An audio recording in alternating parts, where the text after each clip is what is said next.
மூகம் கரோதி வாசாலம் பங்கும் லங்கயதே கிரிம் யத்கிருபாதமகம் வந்தே பரமானந்தமாதவம். ஸ்ரீமத் பகவத்கீதை 18வது அத்தியாயம் மோக்ஷ சந்நியாச யோகம். பகவான் அருளால் இன்றைக்கி கடைசி வகுப்புக்கு வந்திருக்கோம்.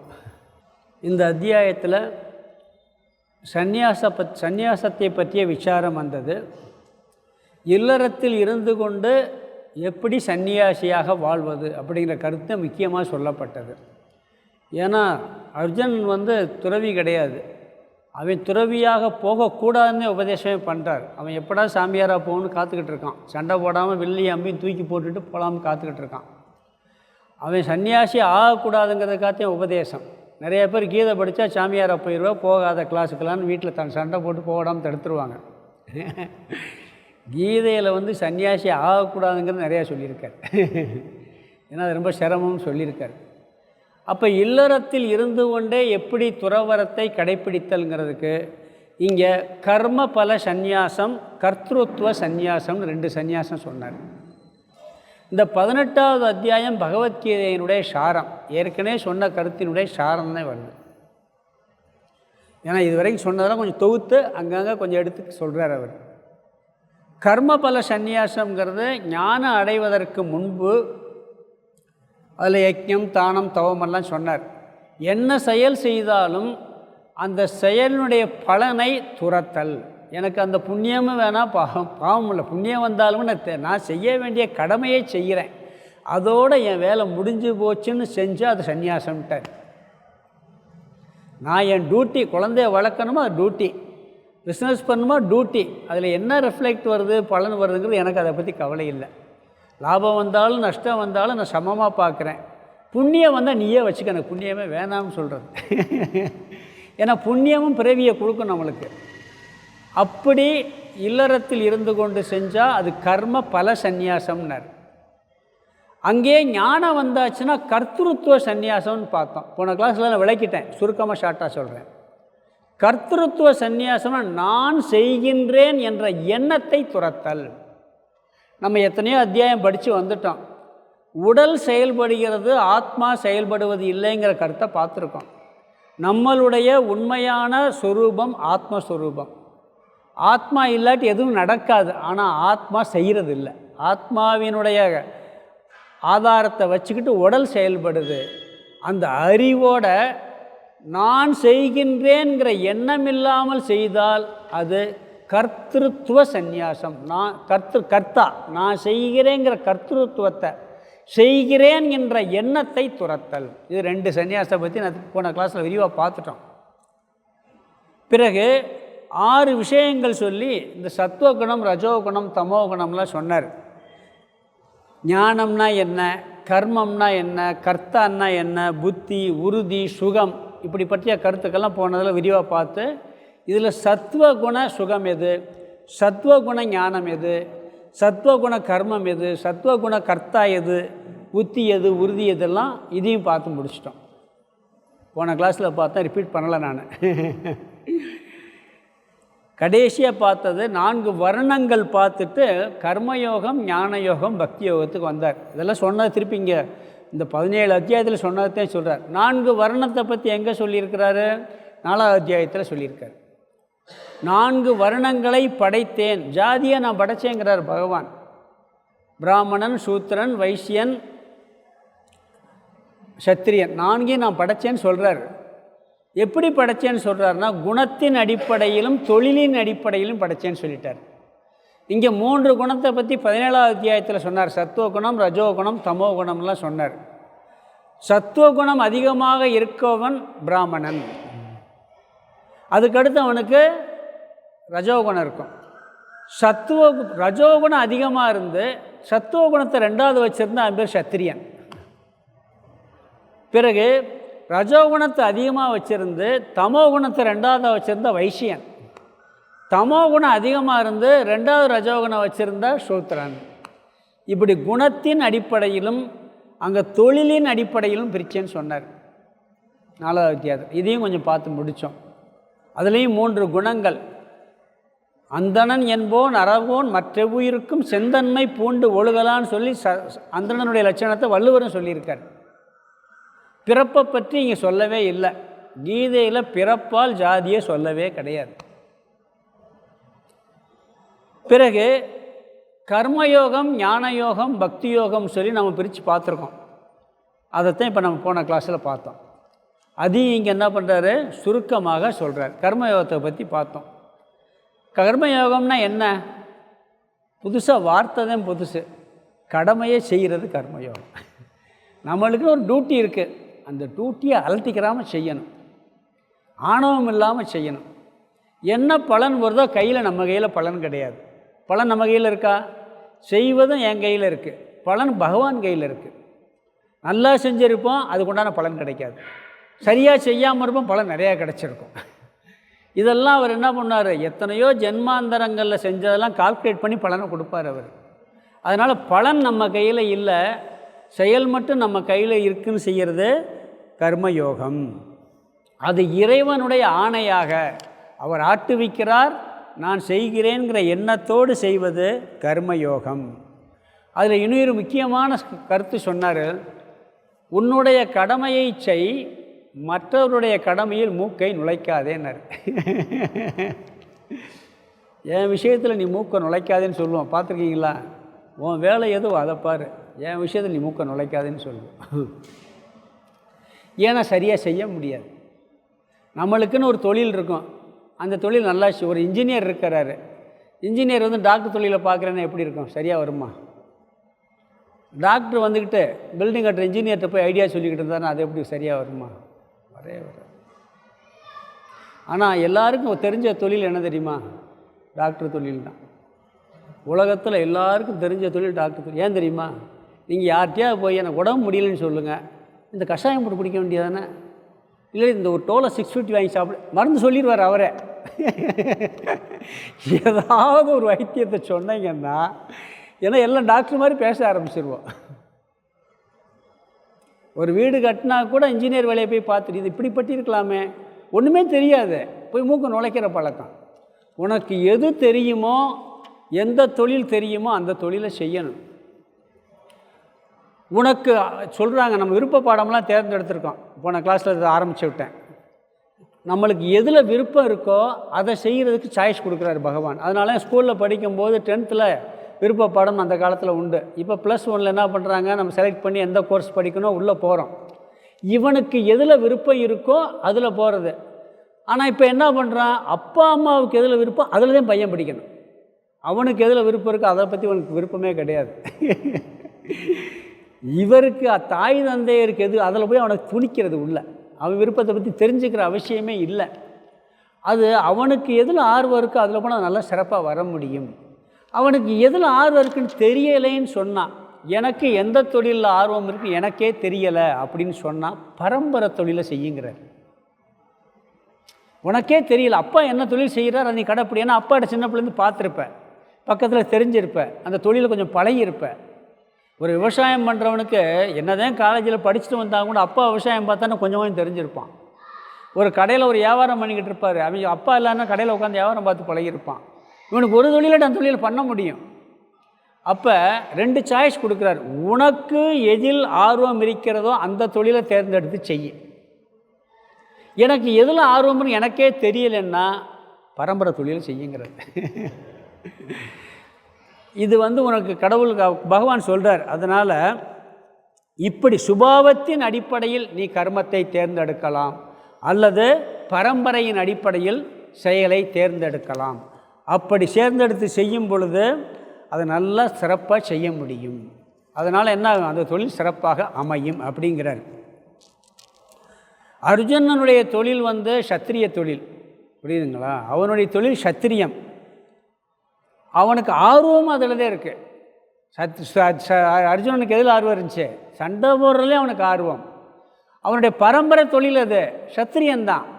ஆனால் இங்கே போய் எதில் போய் மூக்க நுழைக்க போகிறான், சாமியாராக போகிறேங்கிறான், நான் உயிரோட கொல்லக்கூடாதுங்கிறான்.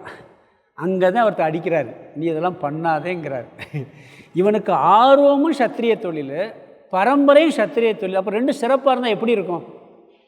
2மே சேர்ந்து அமைஞ்சால் நல்லதுங்கிறாரு. இவனுக்கு ஆர்வமும் அதில் இருக்குது, அப்பா செஞ்ச தொழிலே இவனுக்கு ஆர்வம் இருக்குது. அப்போ அது வந்து ரொம்ப அழகாக அமையுங்கிறாரு. இவன் என்ன பண்ணுறான், ரெண்டும் கெட்டானா இதை விட்டு போட்டு சாமியாராக போகிறேங்கிறான் அர்ஜுனன். அதைத்தான் அவர் தடுக்கிறார். தடுத்துட்டு நீ செய்யின்னு சொல்லி இங்கே உபதேசம் பிடிக்க போகிறார்.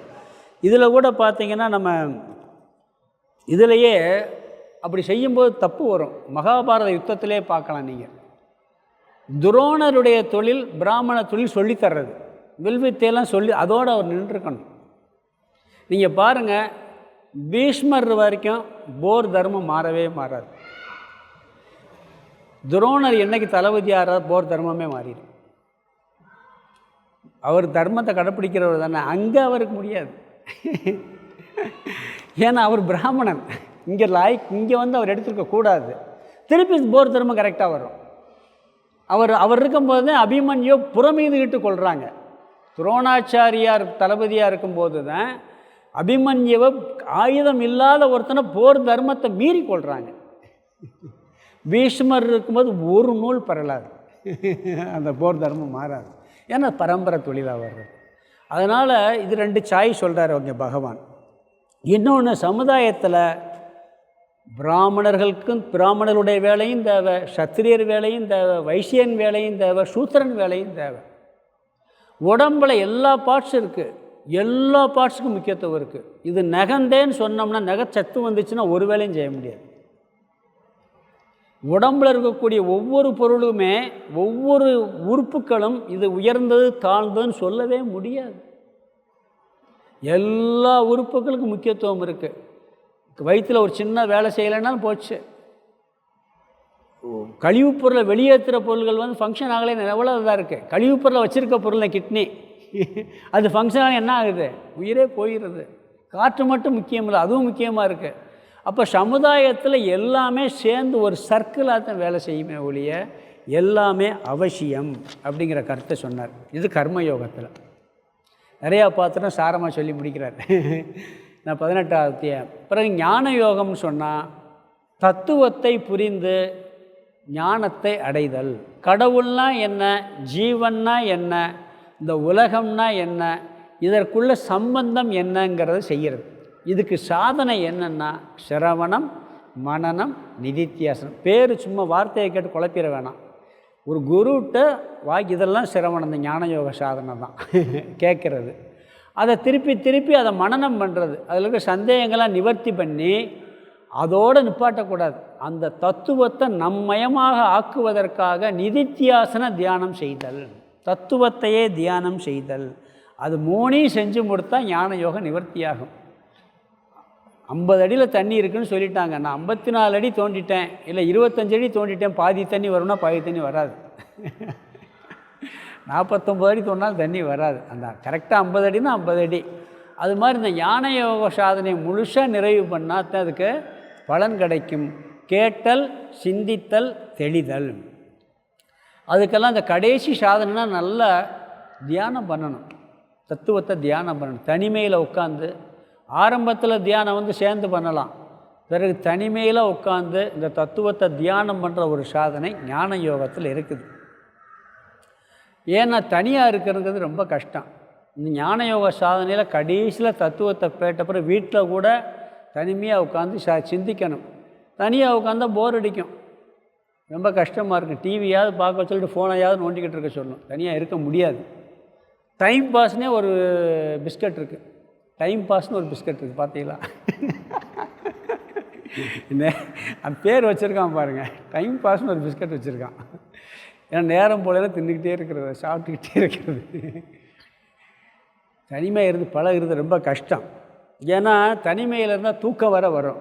தனித்திரு விழித்திருன்ட்டார், பிறகு பசித்திருன்ட்டார். ரொம்ப சாப்பிட்டாலும் தூக்கம் வந்துடும். அதுக்கு நிறைய தத்துவமான விளக்கமெல்லாம் இருக்குது. அதனால் பிறகு இன்னொன்று என்னென்னா, அந்த ஞான யோகத்தில் ஆணவம் வந்துடும். என்ன தான் தத்துவத்தை படித்த நான் படிச்சிருக்கேன், என்னை விட ஞானி யார் இருக்கா, வருதா இல்லைங்களா? தவம் பண்ணாலும் சரி, தவம் பண்ணுறவங்களுக்கே எதுக்கு தவம் பண்ணுறோம்? ஆணவத்தை குறைக்க. எந்த ஒரு ராட்சசனாவது தவம் பண்ணி முடிச்ச பிறகு ஆணவம் போயிருக்கா? ஆணவத்தில் வெளியே வர்றான், ஆணவத்துடைய உச்சத்தில் வர்றான். கொக்கென்று நினைத்தாயா கொங்கணவாயின்னு சொல்கிறாங்கல்ல, அந்த கொங்கண முனி வரைக்கும் ஆணவம் வந்துருச்சு. ஏன்னா தவம் பண்ணால் ஆணவம் வருது. எதற்காக படிக்கின்றோம்னா, அதாவது படிக்கிறதே ஆணவம் போகிறதுக்கு, படிக்கிறதுனாலே ஒரு ஆணவம் வந்துடுது. எப்படி இருக்கு பாருங்க. பாதுகாப்புக்காக பணத்தை சேர்த்துட்டு அந்த பாதுகாப்பே பணத்தினாலே பாதுகாப்பு போயிடுது. இருக்கா இல்லையா? நம்ம எதுக்கு பணம் சேர்க்குறோம்? எனக்கு பாதுகாப்பு வேணும்னு சேர்க்குறோம். அப்புறம் அந்த பதமே பாதுகாப்பு இன்மையை கொடுத்துருது. ஏன்னா தேவையில்லாமல் பண்ணி அதனாலே ஜெயிலுக்கு போகிறவங்க இருக்காங்களா இல்லையா? அது மாதிரி கல்வி ஞானம் வருவதும் படிப்பதும் தவம் பண்ணுவதும் இதெல்லாம் போக்குறதுக்கு அப்புறம் அதுவே அது கொடுத்துச்சுன்னா என்ன பண்ண முடியும்? அதெல்லாம் அழிய வேண்டும். இந்த ஞானத்தினால் தாழ்வு மனப்பான்மையும் போக வேண்டும், உயர்வு மனப்பான்மையும் போக வேண்டும். இன்ஃபீரியாரிட்டி அண்டு சுப்பீரியாரிட்டி காம்ப்ளெக்ஸ் இருக்கக்கூடாது. ஐயோ அவன்லாம் உயர்ந்தவனாக இருக்கேன், நான் கீழே இருக்கேங்கிற எண்ணம் வரவே கூடாது. ஞானம் வந்தால் கடவுளுக்கு ஈக்குவல் நான் மனசுக்குள்ளே வெளியே கிடையாது. ஆள் மனசில் என்னையை விட உயர்ந்தவன் இல்லை, அகங்காரத்தில் இல்லை, தத்துவ ரீதியாக. அதே நேரத்தில் நான் தாழ்ந்தவனும் இல்லை, அந்த ஆணவத்தில் நான் பெரிய ஆள்னு சொல்கிறது கிடையாது. அறிவுபூர்வமாக தாழ்வு மனப்பான்மையை நீக்குவதற்கு எவ்வளவு பெரிய நீங்கள் ஞானம் ஒருத்தருக்கு வந்துருச்சுன்னு வச்சுங்களேன், அது பிரைம் மினிஸ்டராக இருக்கட்டும், இந்திரனாக இருக்கட்டும், யாராக இருக்கட்டும், பெருசாக நினைக்க தோணாது. தன்னை தாழ்வாகவும் அதே நேரத்தில் இன்னொருத்தனை பார்த்து இழிவாக நினைக்கவும் தோணாது. அவனை விட நான் உயர்ந்தவன்னு நினைக்க தோணாது. புரியுதுங்களா? அதான் ஒரு சொல்லியிருக்கோம்ல, சுடுகாட்டில் ஒருத்தர் ஒரு ஞானி பண்ணிக்கிட்டு காளி வந்து உனக்கு வரம் கொடுக்குறேன்னு கேட்குது. உன் வரம்னா உனக்கு தேவையில்லை, உன் வேலையை பார்த்துட்டு போங்கிறார் ஒரு சாமியார். உன்னை யார் கேட்டாங்கிறார். சொல்ல முடியுமா அப்படி? ஞானத்தினுடைய மகிமை அது. அதே நேரத்தில் மற்றவங்கள தாழ்வாக பார்க்குற புத்தியும் கூடாது. அவனும் நானும் ஒன்று. கீழே இருக்கக்கூடிய அடிமட்டத்தில் இருக்கக்கூடிய எறும்பு முதல் கொண்டு அவனும் நானும் ஒன்று தான், பிரம்மாவும் நானும் ஒன்று தான். அப்போ இன்ஃபீரியாரிட்டி அண்டு சுப்பீரியாரிட்டி ரெண்டும் நீங்கிறது. இது ஞானத்தினுடைய பலனாக கிடைக்குது. விருப்பு வெறுப்பு இல்லாத ஒரு நிலை வரும். நிறையா பேருக்கு படிப்பில் கருவம், குணத்தில் கருவம், பதவியில் கருவம். இந்த ஞானத்துலேயும் கருவம் வந்தால் பிரயோஜனமே இல்லை, அது வரவே கூடாது அப்படிங்கிறார். பிறகு இந்த உடைமைகளெல்லாம் அந்த நேரத்தில் குறைச்சிக்கிறணும். நம்ம தியானம் பண்ணும் போதெல்லாம் பார்த்திங்கன்னா, எங்கேயாவது கோயிலுக்கு போகும்போதெல்லாம் பெரிய நகைகள்லாம் போட்டு போயிடக்கூடாது. இன்னொன்று, வெளியெல்லாம் சொன்னேன்ல, 5000 ரூபாய்க்கு செப்பலை வாங்கி செப்பல் ஸ்டாண்ட் இல்லாமல் வெளியே போட்டு போனால் கோயிலில் சாமி போட முடியாது, நிம்மதியாக சாமி போட மாட்டோம். வச்சு பாருங்கள். ஒரு செப்பல் ஸ்டாண்ட் போட்டு வந்துட்டா கூட பரவாயில்ல, ஏன்னா அது யாராவது தூக்கிட்டு போயிடுவாங்கிற எண்ணம் வந்துடும். அந்த மாதிரி உடைமை, அந்த இறை வழிபாடு ஞானத்துக்கு போது அதை குறைச்சிக்கிறேன்னு சொல்லுவாங்க. கொஞ்சம் எளிமையை கடைப்பிடிக்கணும். இதெல்லாம் ஞான யோகத்துக்கு வரும். பிறகு பக்தி யோகத்தை பற்றி சொல்லும் பொழுது சுருக்கமாக இங்கே சாரமாக சொல்லிட்டு வர்றார். 7வது அத்தியாயம் 9வது அத்தியாயத்தில் பக்தி யோகத்தை பற்றி நிறைய சொன்னார். பக்திங்கிறத எடுத்துக்கிட்டோம்னா பகவான் 12வது அத்தியாயத்தில் கர்மயோகியும் பக்தன்கிறார். பக்தி என்பது ஞானயோகியும் பக்தன்கிறார். ஞானி உயர்ந்த பக்தன் சொல்கிறார். கடவுளை வழிபடுபவனும் பக்தன், தன்னுடைய கடமையை செய்பவனும் பக்தன், ஞானத்தை அடைந்த ஞானியும் பக்தன்கிறார். இந்த பக்தி என்பது எல்லாவற்றிலும் மூடியிருக்கக்கூடிய ஒரு சாதனை. பொதுவாக நம்ம கடவுளை வழிபடுற பக்தின்னு சொல்கிறேன். நம்ம இந்த கடவுளை பற்றிய குழப்பம் மட்டும் எல்லா காலத்துலேயும் இருக்குது, எல்லா காலத்துலேயும் இருக்குது. சயின்ஸில் பார்த்தீங்கன்னா பூமி உருண்டையா தட்டையான்னு ஒரு பெரிய குழப்பம் வந்துச்சு அந்த காலத்தில் சொல்லுவாங்க. பிறகு உருண்டைன்னு சொன்னவெல்லாம் பைத்தியக்காரன்னா, பிறகு அதுதான் உண்மைன்னு சொல்லி தட்டைங்கிற குழப்பம் நீங்கிருச்சு. இப்படி சயின்ஸில் ஒரு குழப்பம் இருக்கும், பிறகு நீங்கிறோம். இந்த கடவுளை பற்றிய குழப்பம் நீங்கியிருக்கான்னு இன்றைக்கி வரைக்கும் பார்த்தீங்கன்னா, ஞானம் வந்தால் அவன் மட்டும் நீங்கிட்டு பேசாமல் இருப்பான், மற்றவெல்லாம் சண்டை தான். சிவன் பெரியவரா, விஷ்ணு பெரியவரா, அல்லாஹ் பெரியவரா, இயேசு பெரியவரா. ஞானம் வந்தாச்சுன்னா ஒருத்தரும் பெரியவரில், நான் தான் பெரிய ஆள், போ நானே கடவுள் ஸ்வரூபம்.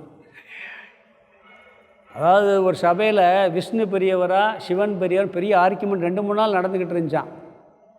முடிவே சொல்ல முடியலையா.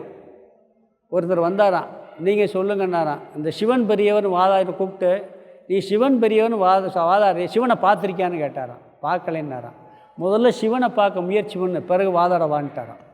அப்புறம் விஷ்ணு நீ பார்த்து, நான் விஷ்ணுவை பார்க்கவே இல்லை, முதல்ல விஷ்ணுவை பாரு, 2 பேரும் பார்த்துட்டேன்னு வாதாடவே பண்ண மாட்டேங்க. அதனால தான் பகவான் கூட என்ன பண்ணார், ஒருத்தர் சிவன் பெரியவர் விஷ்ணு பெரியவர்னு 2 பேரும் சண்டை போட்டு பெருசு போனால் என்ன, சங்கரனும் நான் தான் நாராயணனான்னு உட்காந்துட்டார் அவர், சங்கர நாராயணனா. பிறகு அர்த்தநாரீஸ்வரர் அவர் உட்காந்துட்டார். ஏதாவது ஒரு விஷயத்தில் உள்ளவனா பகவானே புத்தியில் அடித்து எல்லாம் நான் தேன்னு சொல்லிடுவார்.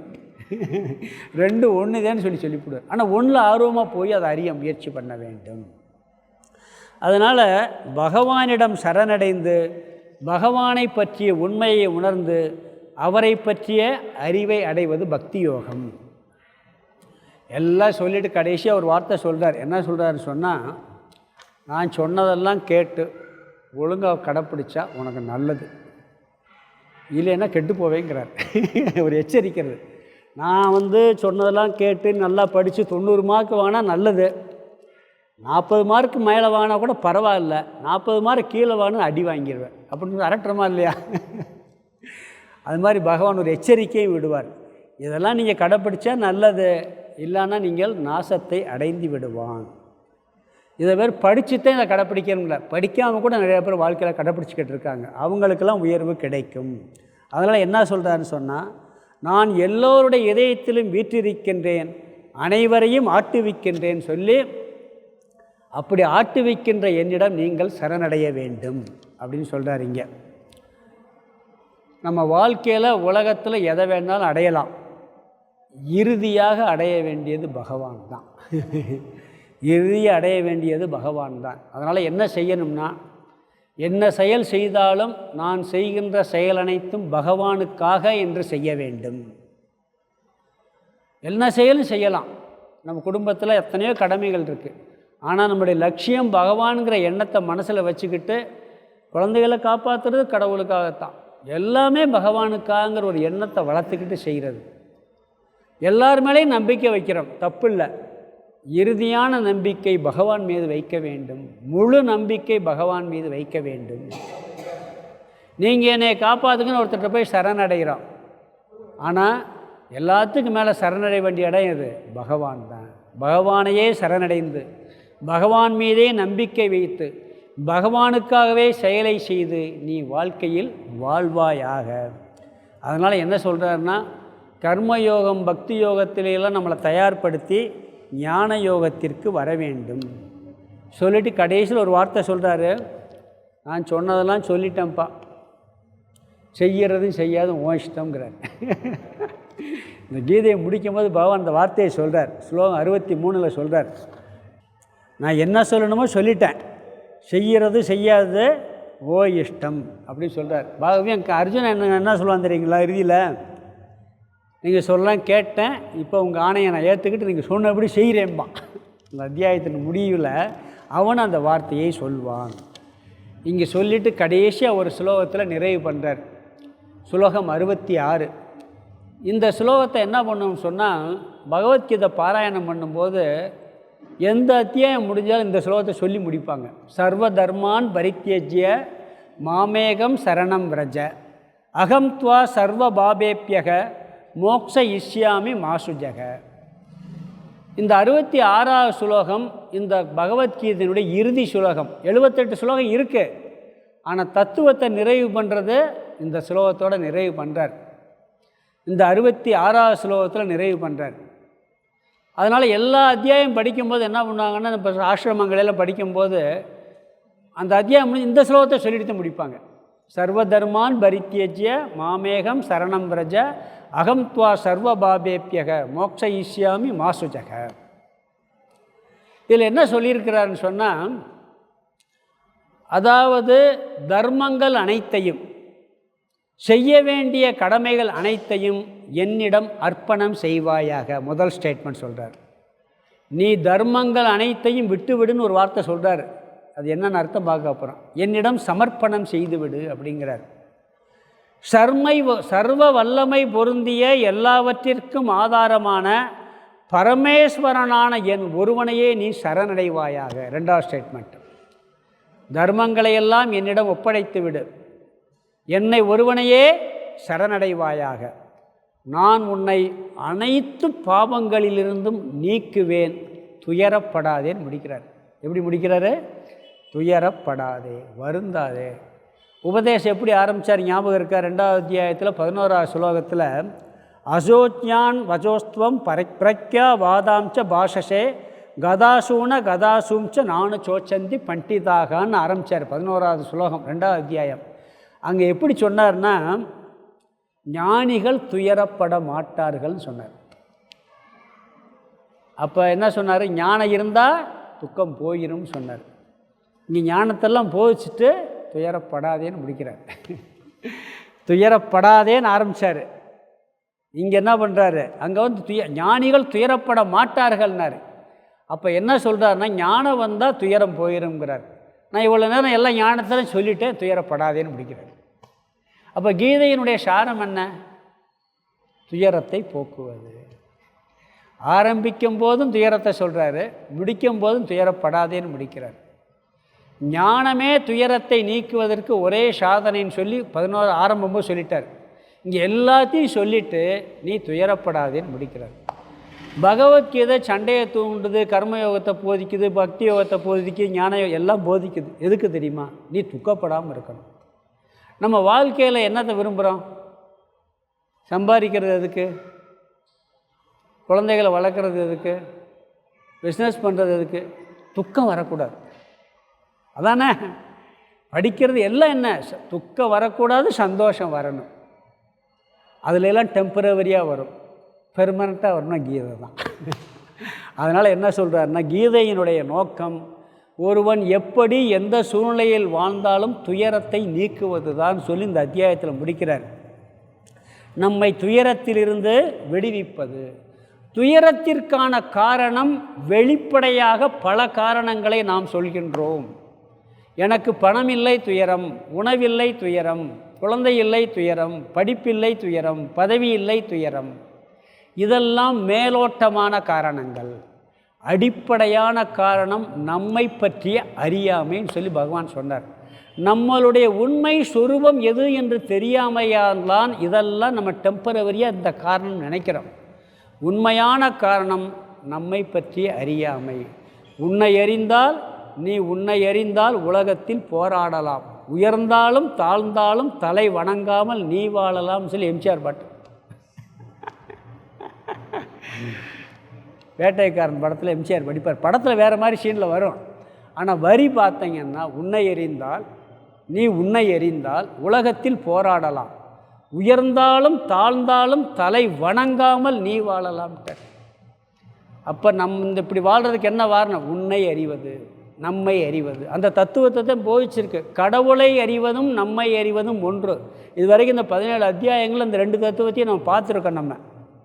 அதனால் என்ன சொல்லியிருந்தா, அறியாமையை நீக்கி ஞானத்தை போக்குவதே இந்த கீதையினுடைய சாரம்.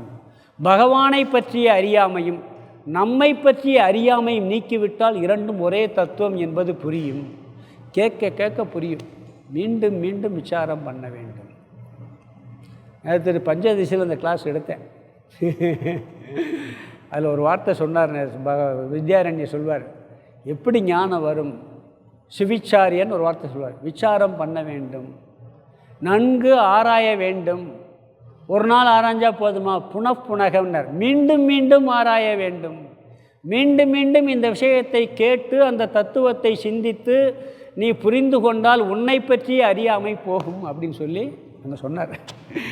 கீதையிலே அதை சொல்லி என்ன சொல்கிறாருன்னா, பக்தி யோகத்தினாலும் கர்மயோகத்தினாலும் மனதை பக்குவப்படுத்தி ஞான யோகத்திற்குள் வந்து தத்துவத்தை புரிந்து துயரத்தை நீக்குவது கீதையினுடைய சாரம்.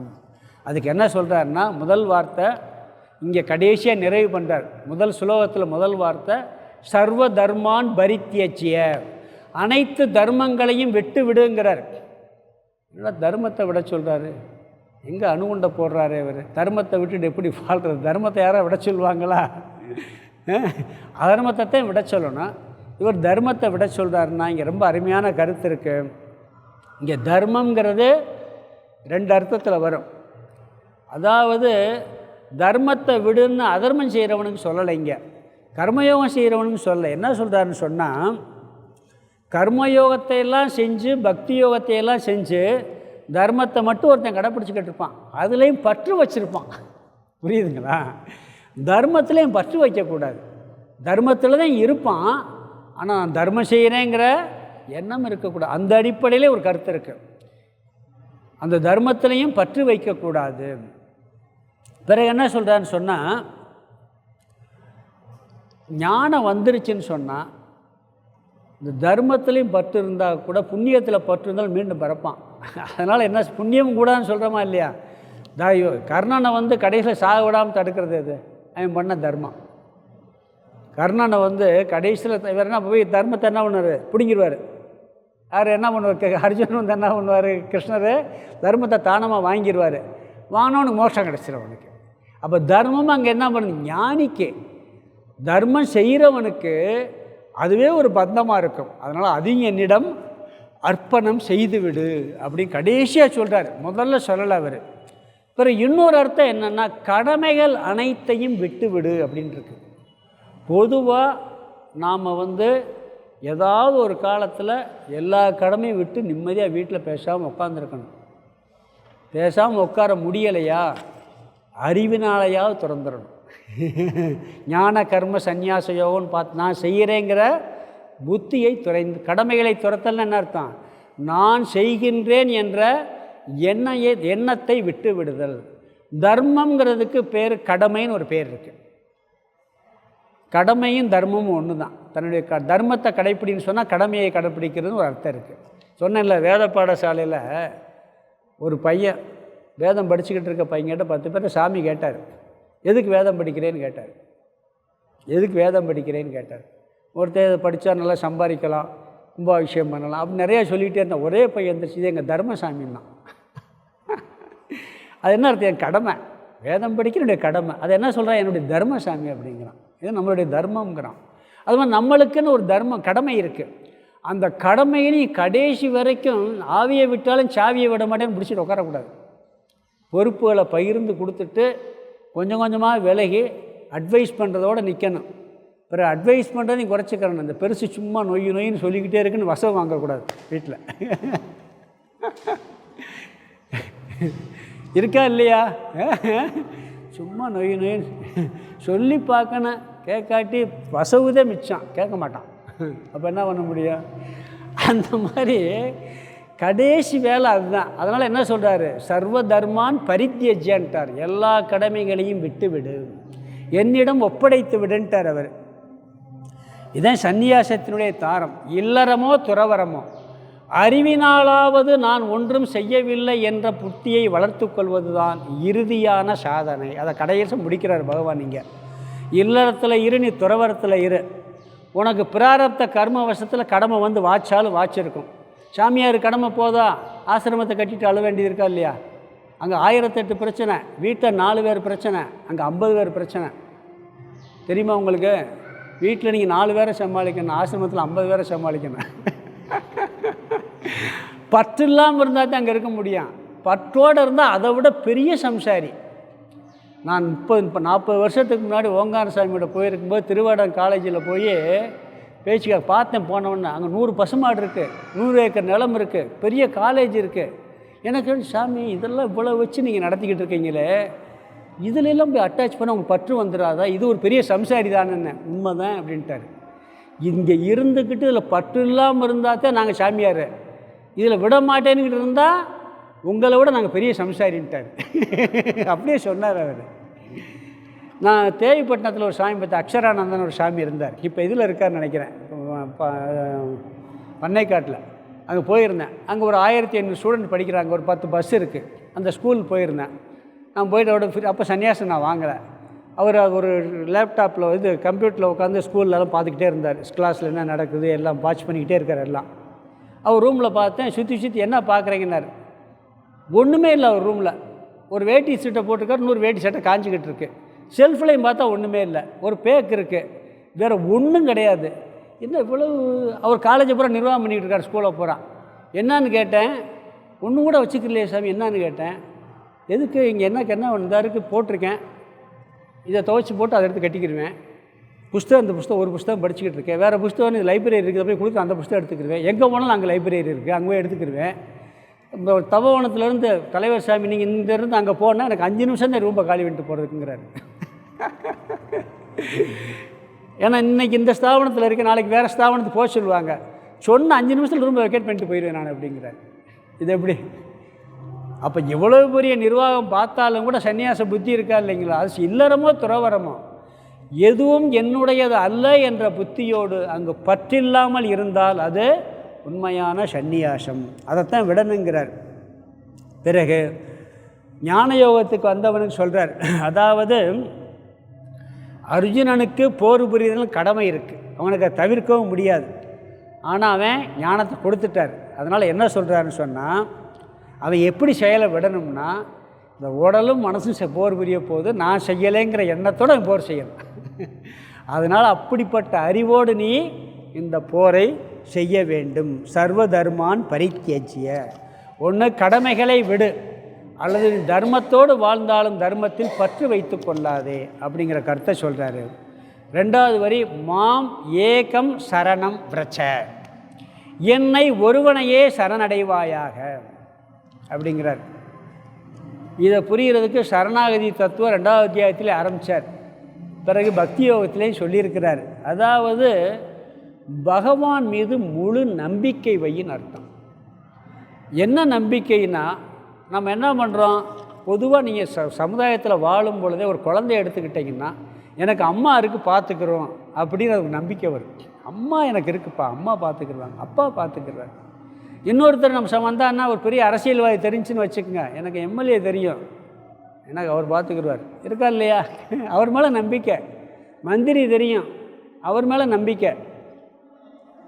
அவரோட பெரிய சக்தி உள்ளவர் யார்? எல்லாரையும் விட பிரதமரோட சக்தி உள்ளவர் யார்? கடவுள் தானே. அவர் எங்கே இருக்கார்? மந்திரியை போய் பார்த்தலாம், கடவுள் எங்கே பார்க்குறது? தூணிலும் இருப்பார் திரும்ப இருப்பார்னு சொல்கிறோமா இல்லையா?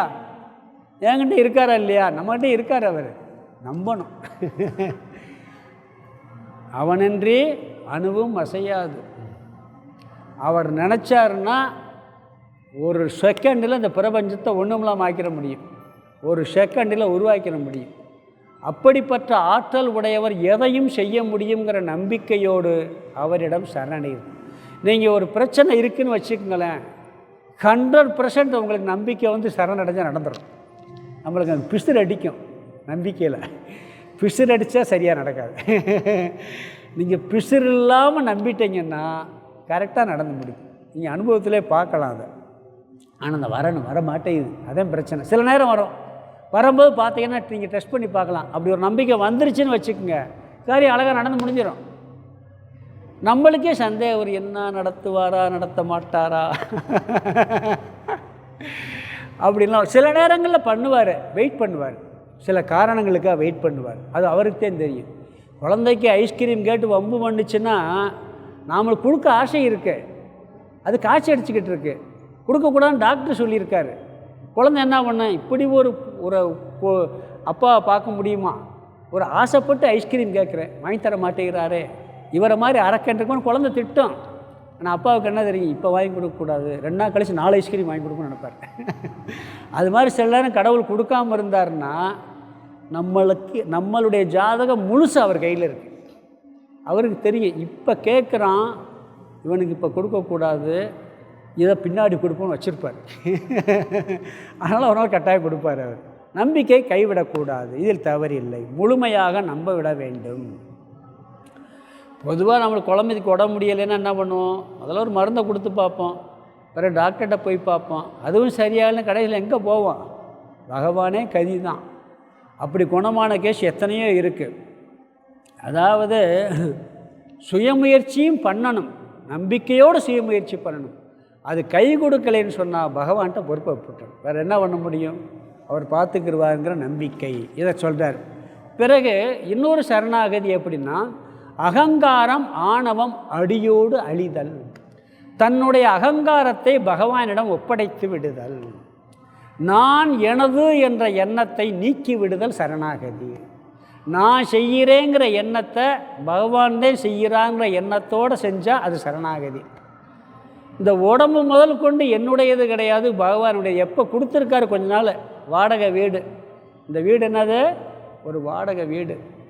எவ்வளோ நாள் கொடுத்துருக்காரோ அவ்வளோ நாள் தான் நம்ம இருக்க முடியும். அதுக்கு மேலே வீட்டில் வந்து நம்ம ஒரு வீட்டில் வாடகை வீட்டில் இருந்தோம்னா ஒரு கெஞ்சி கதறி 4 நாள் சேர்ந்து இருந்துக்கிறேன்னு கேட்கலாம். இங்கே கேட்கலாம் முடியாது.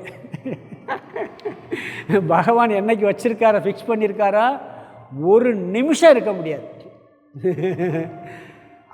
அவர் என்னைக்கு ஃபிக்ஸ் பண்ணி பிறக்கும்போது ஃபிக்ஸ் பண்ணிட்டார். இந்த உடம்புல இத்தனை வயசு இத்தனை நாள் இவ்வளோ நிமிஷம் வரைக்கும் இருக்கணும்ட்டு. அதுக்கு குறையாக நீயா நினச்சாலும் வீட்டை காலி பண்ண முடியாது, நம்மளாக நினச்சாலும் வீட்டை காலி பண்ண முடியாது, நம்மளாக நினச்சாலும் எக்ஸ்ட்ராவும் இருக்கவும் முடியாது. அப்போ எது நம்மளுடையது? நான் எனது, யான் எனது என்னும் செருக்கு அறுப்பான் வானோருக்கும் உயர்ந்த உலகம் புகுந்தார் வள்ளுவர். என்னுடையது என்ற எண்ணத்தையும் நான் என்ற எண்ணத்தையும் அடியோடு நீக்கி விடுதல் பகவானிடம் அடைகின்ற சரணாகதி. இதுவும் சரணாகதிங்கிறார். இதெல்லாம் பண்ணணும். பண்ணிவிட்டு கடைசியில் என்ன சொல்கிறாருன்னா, திருவாசகத்தில் ஒரு நானார் என் உள்ளமார் ஞானங்களார் என்னை யார் அறிவாருங்கிறார்.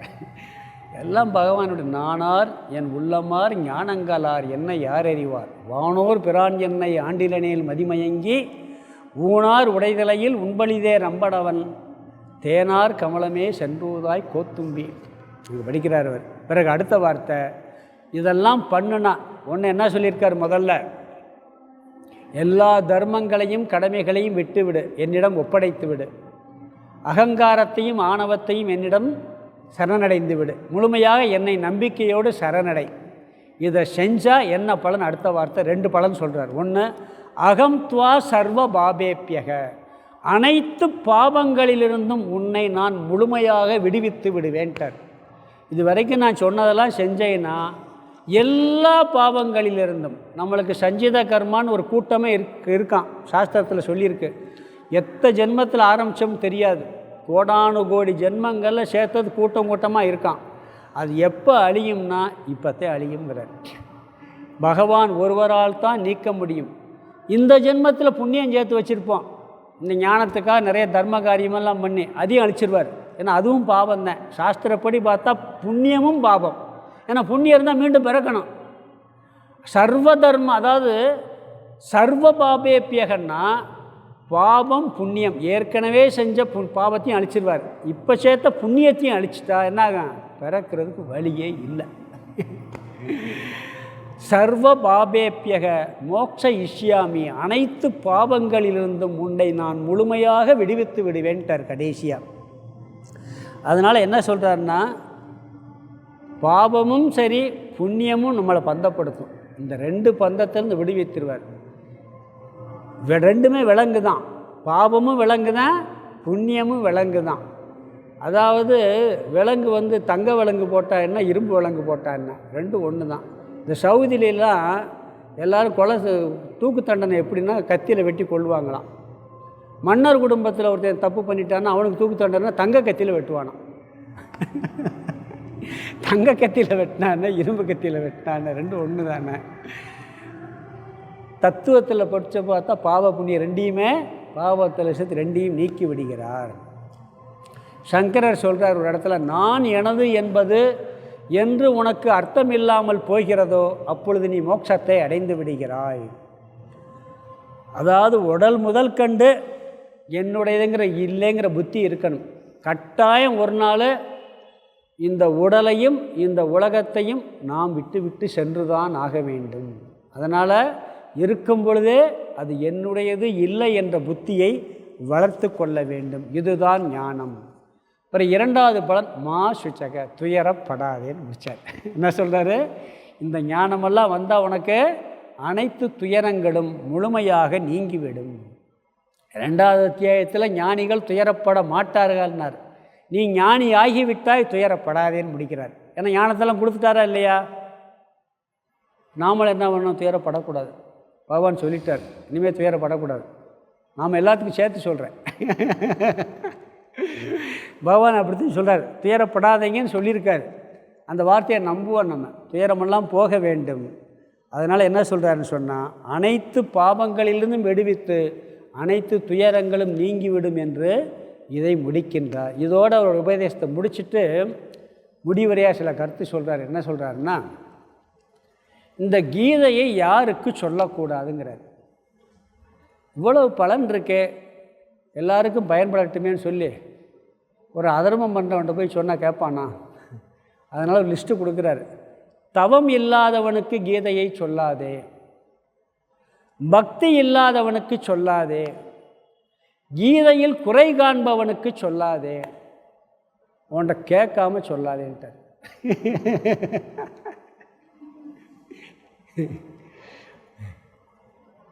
அதாவது பகவத்கீதையை ஏன் பகவான் வந்து தர்மருக்கு போதிக்கலை, ஏன் பீமனுக்கு போதிக்கலை, நகுலன் சகாதேவன் போதிக்கலை, ஏன் அர்ஜுனனுக்கு போதிச்சான்னு ஒரு பெரிய ஆர்குமெண்ட்டு.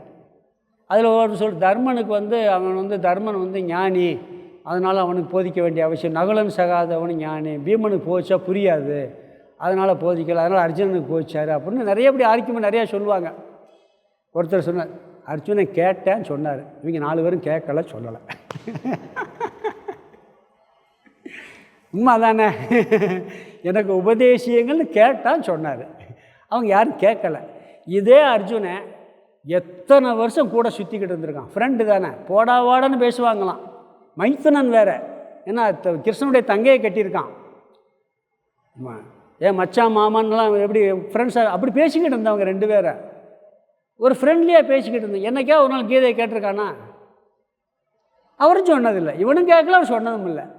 நீ கேட்டான் சொன்னார். அது மட்டும் இல்லை, எனக்கு இப்போ இருக்கக்கூடிய துயரத்தை போக்கணும்னா இதை தவிர வழி இல்லை, நான் உங்களிடம் சரணடைகிறேன், நீங்களே சொல்லுங்கள்னு கேட்டான். அதனால் கேட்காதவனிடம் கீதையை சொல்லாதே அப்படிங்கிறார்.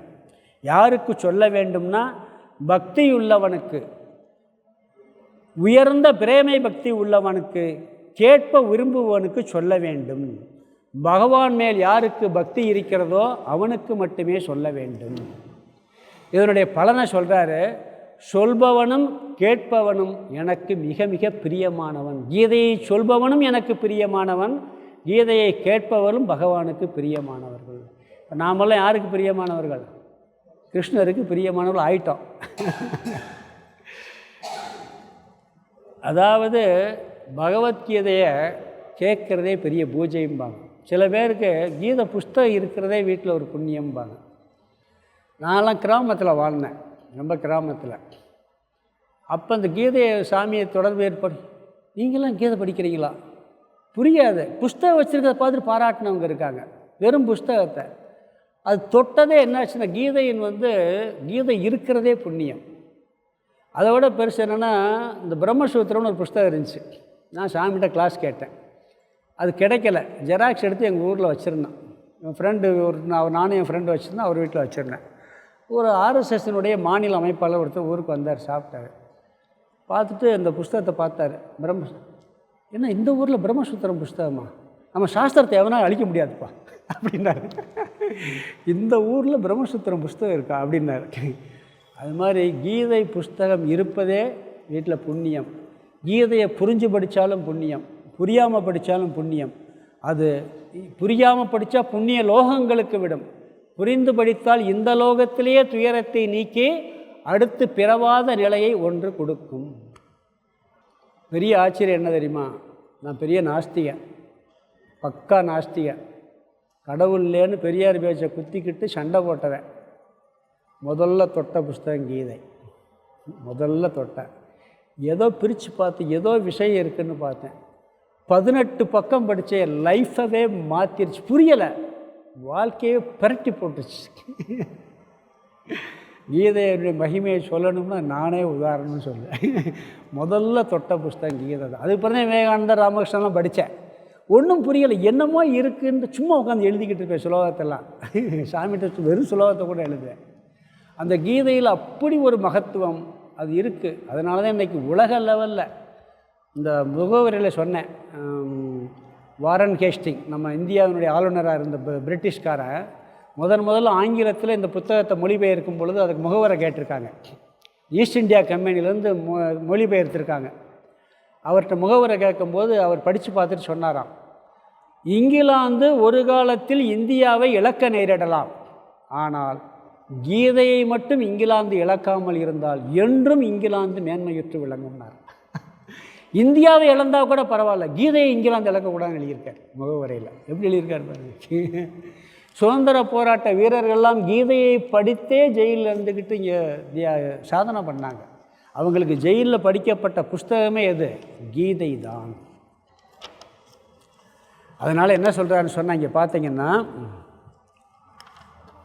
எந்த மனிதன் இந்த தர்மமயமான நம் இருவருடைய உரையாடலான கீதா சாஸ்திரத்தை கற்பானோ அவனாலும் நான் ஞான வேள்வியினால் வழிபட்டவனாக ஆவேன் என்பது என்னுடைய கருத்து.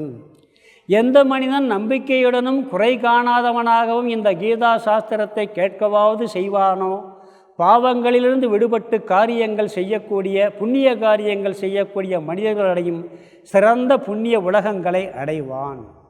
பார்த்தா இந்த கீதா சாஸ்திரம் உன்னால் ஒருமுகப்படுத்தப்பட்ட மனத்தோடு கேட்கப்பட்டதோ அர்ஜுனா, அஞ்ஞானத்தால் உண்டான உன் மோகம் அழிந்து விட்டது. உடனே அர்ஜுனன் சொல்கிறான் பாருங்க, அர்ஜுனா, உங்கள் அருளால் எனது மோகம் அழிந்தது, மேலும் என்னால் ஞான ஒளி பெறப்பட்டது. இப்பொழுது நான் சந்தேகமற்றவனாக உறுதியாக இருக்கிறேன். உங்கள் ஆணையை நிறைவேற்றுவேன் உறுதி சொல்கிறான். யார்? அர்ஜுனன் கடைசியாக. அதை விட சஞ்சயன் சொல்கிறான் கடைசியாக, எல்லாம் முடிச்சுட்டு சொல்கிறான் பாருங்கள், இவ்வாறு நான் பகவான் ஸ்ரீ தேவருக்கும் வாசுதேவருக்கும் மகாத்மாவான பார்த்தனுக்கும் இடையே நிகழ்ந்த இந்த அற்புதமான உட்பொருள் கொண்ட புல்லரிக்கக்கூடிய உரையாடலை கேட்டேன்கிறான். சஞ்சயன் கேட்டுக்கிட்டு இருக்கானா இல்லையாங்க? இது புல்லரிக்கக்கூடிய உரையாடல் அப்படிங்கிறான். அதில் கடைசி அவன் சொல்கிறான், என்ன வார்த்தை சொல்கிறான் தெரியுமா சஞ்சயன்? அதாவது பாவங்கள் அனைத்தையும் போக்கக்கூடிய பகவான் ஸ்ரீ கிருஷ்ண கரியின் மிகவும் அற்புதமான அழகான அந்த திருவுருவையும் நினைந்து நினைந்து என்னுடைய மனதில் பெரு வியப்பு உண்டாகிறது. மேலும் நான் மேலும் மேலும் மகிழ்ச்சி அடைகிறேன். எங்கு யோகேஸ்வரனான பகவான் ஸ்ரீ கிருஷ்ணனும் எவ்விடத்தில் காண்டீவம் ஏந்திய அர்ஜுனனும் இருக்கிறார்களோ அவ்விடத்தில் மகாலட்சுமியும் வெற்றியும் ஐஸ்வர்யமும் நிலைத்த நீதியும் இருக்கும் என்பது என்னுடைய கொள்கைன்னு சொல்லி கடைசி சுலோகத்தில் சஞ்சயன் முடிக்கிறான். எங்கே கீதை இருக்கோ அங்கே ஐஸ்வர்யம் இருக்கும், எங்கே மகாலட்சுமி இருக்கும், வெற்றி இருக்கும் சொல்லி அவன் முடிக்கின்றான். இது பகவத்கீதையினுடைய சாரம். கீதா தியாக புத்தியை வளர்ப்பது கீதையினுடைய. கீதா ராமகிருஷ்ணன் ஒரே வரில் சொல்வார், கீதா கீதான்னு வேகமாக சொல்லு, தாகி தாகின்னு வரும். தாகி தாகின்னா தியாகி தியாகின்னு அர்த்தம். தியாக புத்தியை வளர்த்துக்கன்னு சொல்லுது அப்படின்னு சொல்லுவார் ஒரே வரியில்.